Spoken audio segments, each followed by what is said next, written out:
Orang Jawa membagi mimpi menjadi 3, yaitu Titiyoni, Gondoyoni, dan Puspa Tajem. Mimpi Titiyoni adalah mimpi yang terjadi saat sore hari menjelang malam. Orang Jawa percaya bahwa mimpi ini selalu terkait dengan keseharian orang Jawa. Semisal orang tersebut bekerja sebagai petani, maka mimpi Titiyoni yang dialami pun tidak jauh dari dunia pertanian.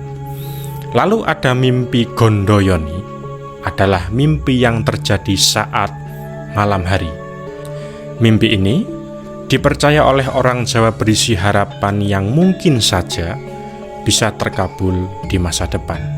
Nah, sebagian orang Jawa mempunyai pendapat bahwa baik mimpi Titiyoni ataupun mimpi Gondoyoni tidak mengandung pertanda tertentu. Dan yang terakhir adalah mimpi Puspa Tajem.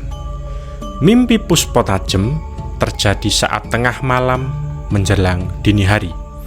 Orang Jawa mempercayai mimpi ini sebagai puncak dari segala mimpi. Mimpi ini syarat dengan hal-hal yang sifatnya niskala. Bahkan saat mengalami mimpi Puspa Tajem, orang Jawa percaya bahwa dirinya sedang mengalami suatu komunikasi niskala dengan kekuatan penciptanya.